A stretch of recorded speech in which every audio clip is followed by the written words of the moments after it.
غنبغيو نعرفوا طريقه ديال التحفيظ او الحفظ ديال السكنجبير الطري. ناخذوا من بعد نخرجوا فاصل نعاودوا نرجعوا. مرحبا. تفضل. السكنجبير فاش كيكون طري نصيحه ما عمرهم ما يداروا في دوك لي تيروار. نعم. لان بمجرد ما كيديروا في دوك لي تيروار لوميديتي كتكون كبيره عليهم، وبالتالي ممكن يتصابوا بكتيريا ويتصابوا دي شامبينيون اللي عوض ما تكون عنده فائده غذائيه يولي ممرض ويقول لك اودي سكنجبير ضرني فاش خديته في القتال الفلانيه. دونك سكنجبير طري ما نقدروش اننا نغلفوا لا حتى شي حاجه، ما نديروش في المجوره. من الاحسن. هذه الاولى. ثانيا من الاحسن عاوتاني ما يبقاش يدار هو طري في القراعي بلاصه مسدوده، يعني كنسدوا عليه. هذه حتى هي من الاشياء اللي ما كيحملهاش السكنجبير. كيقول لك اودي انا خليني نكون في واحد المنطقه ايري. نعم. مازال غنشوفوا في الدار ديال الانسان. نعم. وكيفاش نعرفوا انه فقد الطراوه ديالو او لا ما بقاش؟ الريحه. نعم. الريحه ديالو كتبدل. نعم. وبعض المرات كتولي عنده الريحه بحال الغمال. هنا كتقول بان السكنجبير ما بقى عنده حتى شي قيمه غذائيه، من الاحسن يمشي سميتو لا بوبيل. نعم. حنا كنقولوا بزاف المواد باش كنبغيو نحافظوا عليها. كاين اللي كيدير دوك الحبات ديال الروز، كل واحد شنو تيدير. انا باش نحافظوا على السكنجبير واش كاينه شي استيس نقدروا نديروها فيها مثلا تفاديا الرطوبه وغيره؟ ولو انك تكوني محافظه عليه احسن حفاظ، من الاحسن ما يفوت لك الشهرين. ممتاز. هذه هي زعما كتولي القيمه الغذائيه ديالو يعني كتكون تقريبا 100% محافظ عليها. دونك هذا خبره سكنجبير قلنا كيف طري. شنو الطرق ديال التحفيظ الاخرى اللي ممكن انا ديال الحفظ؟ ممكن نديرو في الكونجيلاتور، ولكن في الوقيته اللي غنديرو في الكونجيلاتور عندي مثلا 6 كيلو ولا كيلو حاطه في الكونجيلاتور. غير نجي نجبد منشار ونقطع داك سميتو ونقطع داك الطرف ديال السكنجبير اللي غادي نستعملو في اليوم ونرجع دغيا. نعم. هذاك الباقي، لان الا مشى حتى داب وعاوتاني رجعتو يتكونجلا مشات القيمه الغذائيه ديالو. يعني بحال الكثير من المواد الغذائيه. ما نعملوش ديك الطريقه ديال ان نديروا مرسوات.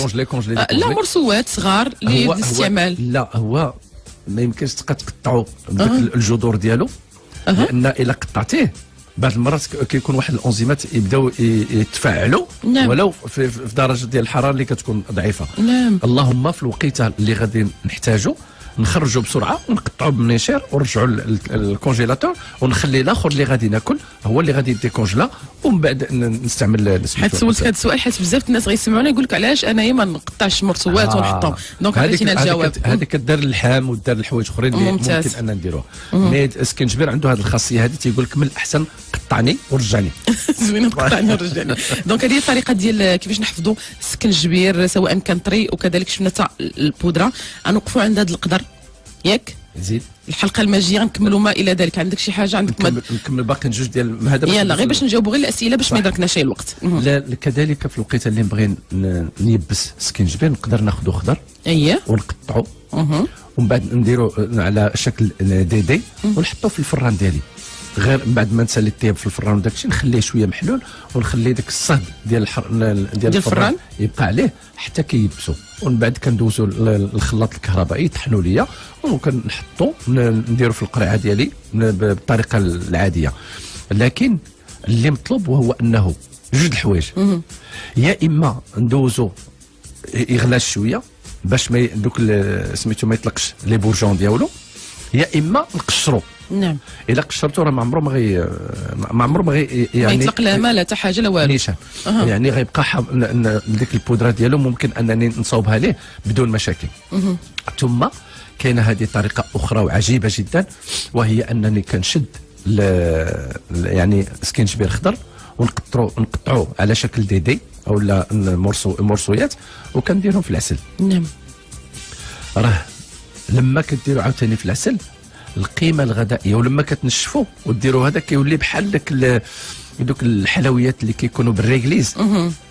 بحال داك السكنجبير كيتباع السكنجبير اللي كيكون غير هو كيدار بالسكر، هذا غديروا بالعسل. نعم. عرفتي القيمه الغذائيه ديالو كيفاش كتولي. وحتى لما كيكون مثلا شي انسان عنده شي نزله ولا عنده شي سعله ولا شي حاجه بحال هكا، ممكن انه يستعملوا ديريكت من القرعه الفم ديالو. وهذو هما الطرق ديال التخزين اللي ممكن نعطيوها لجميع المكونات ديال السكنجبير. السكنجبير يترقد فاش كيترقد في الخل، وكيترقد في الكحول، وكيترقد في زيت الزيتون. نعم. وكيترقب في الماء. نعم. زيت الزيتون بالملوحه ديالها ولا زيت الزيتون اللي خاصها تكون بكري؟ يعني تكون شي ملح؟ لا ما فيهش الملحه، خليها فيه باش هادوك المكونات ديال السكينجبير كيدوزوا للزيت وكتولي الزيت عندها القيمه ديال زيت الزنجبيل. نعم. غنشوفوا هذه الامور اخرى غنتفصلوا بها بشكل كبير. انا غير اشاره فقط جاتني قلتها لك باش المره الجايه نبداو من هنا بالطرق ديال كيفاش نرقدوا السكنجبير، نشوفوا كذلك الطرق ديالو الصحيه كيف قلنا عنده الفوائد على الصحه الجنسيه، صحه الشعر، البشره، وشفنا على صحه الذات، وشفنا بزاف ديال الامور. دابا نجاوبوا على الاسئله ديال المستمعين. نبداو من السؤال ديال بشرى من مراكش اللي تكلمت انها عندها العيا بزاف وملاحظ سولات يعني دوزات لقات نقص في فيتامين دي، فقر الدم، تكلمات عندها يعني وكتاخذ الادويه ديال الاكتئاب. هنا اشنو نقدروا نقولوا لها كوقائيات غذائيه شنو تاخذ تقريبا باش يتحيد على الاقل ذاك العيا، حتى المهم متبعه مع الطبيب ديالها؟ ممتاز. اولا الراحه، ثانيا المساج، ثالثا تكثر من الخيار. نعم. باش يدخلوا لها لو ماكسيموم ديال الاملاح المعدنيه للذات ديالها. ثم من بعد ذلك تاخذ شنو كيقولوا ليه العسل. اييه. فهو من الاشياء المغذيه، وما نكرش في ذاك العسل يكون فيه شنو كيقول ليه لو بولين وغذاء الملكات وسكينجبير، ويكون كذلك فيه ذاك طلع النخيل. نعم. هادو تخلطهم، يعني الاخرى 50 غرام 50 غرام 50 غرام ديال طلع النخيل وديال البولين، ودير 25 غرام ديال لاشولي غويال، ودير واحد تقريبا 10 غرام 10 غرام ديال السكنجبير. هادو كلهم تخلطهم في 1 كيلو. حنا 10 غرام سكنجبير طري؟ لا يابس. يابس. ممتاز. تخلطهم وتصاوب سميتو الخليط ديالها، وتاخذ منه معلقه في الصباح ومعلقه في الغداء ومعلقه في الليل. فهو عجيب جدا للطاقه وعجيب جدا لسميتو. ثم تاخذ كذلك اتاي شاي ديال الزنجبيل، تبقى تشربو حتى هو في الصباح. راه قلت لها تسخنها المعده هي الاولى، ومن بعد غتشوف السخونيه طالعه على المعده ديالها. اضافه الى هذيك الانرجي اللي ناقصه لها، غير عندها نقص في الاملاح المعدنيه، تكثر من العصير ديال الخضروات وترجع لها الصحه ديالها باذن الله على احسن ما يرام. وكنتبغيوها بغينا تقعد معنا شويه وانت هي تحرك شويه وتكابر شويه ان شاء الله، وتعاود تواصل معنا وتعطينا النتيجه كذلك. حافظه من البيضاء اللي تكلمت على كيطلع لها الضغط، وتكلمت انها مره واحده اللي خدات السكنجبير، مي خدات السكنجبير غلاتو، يعني دارتو بحال اللي ملي كنغليو، يعني ان بحال ملي كنعملوا اتاي، هي غلاتو بديك الطريقه وشرباتو، حسات بديك السخونيه، حسات بالعينين ديالها يعني خرجوا او لا حماروا. هنا كيفاش واش فعلا خاصهم يتفاداو الناس اللي عندهم ارتفاع الضغط الدموي؟ سبحان الله، كان غير هذه الايام عندنا واحد المناقشه طويله انا وواحد جوج ديال الدكاتره في قنيطره عندنا، مساكن تا هما كان عندهم بزاف هذا المشكل ديال الناس هذا عندهم مشكل مع ضغط الدم. فكانت دائما قال لك اذا عرف السبب بطل العجب. نعم. السبب لما كتكون عندي سميتو الدم ديالي عامر بالماء، وكيكونوا عندي الشرايين مضيقه، خصني نوسع الشرايين ونقص شويه من الماء. هذه العمليه كيقوم بها واحد لا مثيل له، اللي هما الورق ديال الزيتون. الورق ديال الزيتون 20 غرام في طرو ديال الماء يستطبخوا، وفي الليل يباتوا الليل، ثم نحيد ذاك الوريقات والماء ديالي يولي هو هذا. ما عندهمش تاثير على حوايج اخرى نهائيا. نهائيا. وكيلعب دور ديال انه كيوسع ليا الشرايين الاورده، وكيقلل ليا من الدم في سميتو، وكتشوف بان شيئا فشيئا هذاك ضغط الدم بدا كيقل عندي. هذه الاولى.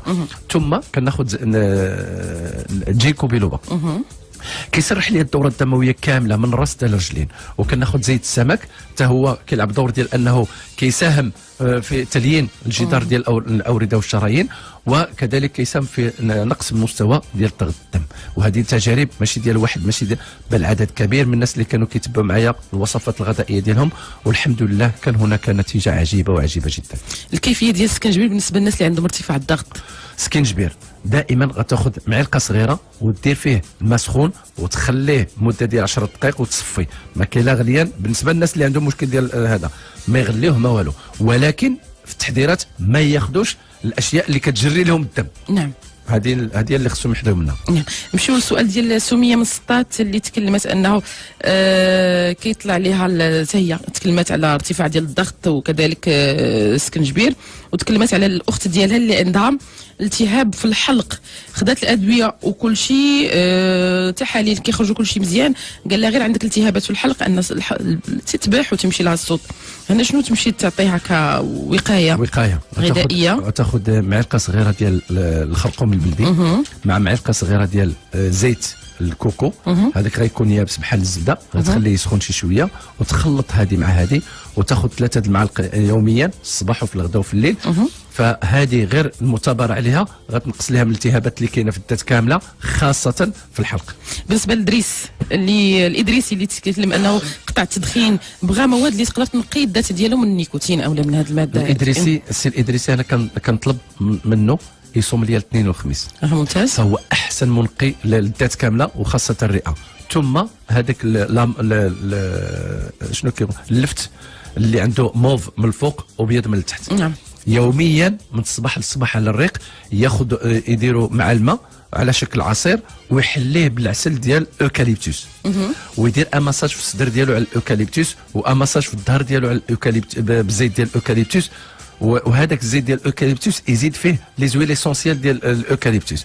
فهو كيلعب دور مهم ومهم جدا في تنقيه الصدر، وكاع الناس اللي كيكميو يديروا هذه وغترجع لهم الرئه ديالهم كيوم ولدتهم امهاتهم باذن الله. كنتمناو له انه يبقى مستمر في هذه المساله اللي خدا وهذه المثابره ديال انه قطع السيجاره، فشكرا بعدا وتحيه له. مازال نرجعوا باش نكملوا الاجابات على الاسئله اللي تلقيناها بعد ما غنسمعوا عيسى برفقتك بروفيسور محمد أحسين. نكملوا الاجابات على الاسئله ديالنا. نزهه من قنيطره ديبرسيون بالنسبه للاخت ديالها، ركابي كيضروها، شنو يعني جاتها من الخلعه، كتاخذ علاجاتها وكتاخذ هادشي كامل، شنو نقدروا نقولوا عليها كغذاء وكوقايه بالنسبه لماده السكنجبير؟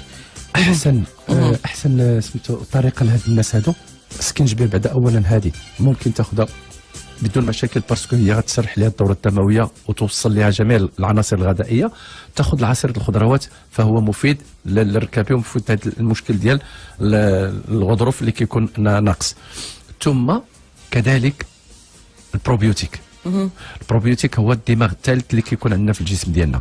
الى رجعت البروبيوتيك رجعت سميتو داك الميكروبيوت ديالها، كون على اليقين بان غتلقى صحه جيده. نعم. خديجه من فاس اللي تكلمات نفس السؤال اللي ديجا جاوبنا عليه ديال الاخت ديالها، كيضربها البرد وكيتبح لها الصوت ديالها والانف ديالها كيبقى دائما بحال اللي قالت لك مني بحال كيتسخنق او شي حاجه من هذا القبيل، انه كيدوز في الريح هذا. اشنو نقدروا نقولوا لها؟ غتذكير ديجا جاوبنا على هذا السؤال، ولكن كتذكير عافاك. تاخذ بعض الانواع ديال البروتينات خاصه الاسماك، السردين والصومون، فهو يرد لها ذاك الميوكس شيئا ما قاصح. نعم. عمر من الحاجب سكنجبير ومنافع ديالو على ضغط العيون.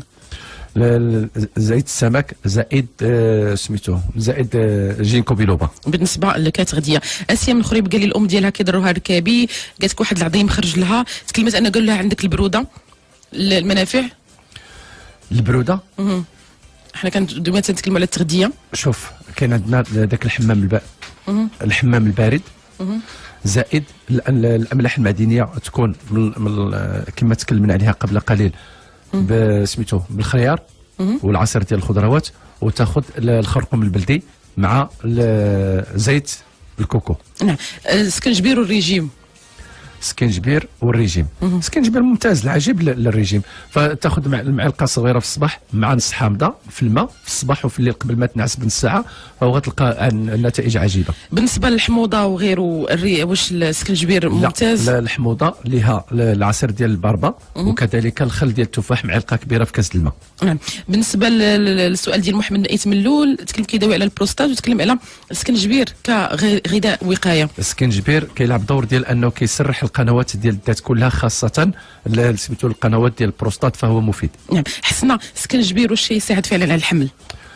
بطبيعه الحال ذاك الوصفه اللي تكلمنا عليها قبل قليل وعطيناها، فهي كذلك كتشغل لوزينات ديال الانتاج ديال البويضات ولا لوزينات ديال الانتاج ديال الحيوانات المنويه، فالرجال مزيان لهم وكذلك العيالات مزيان.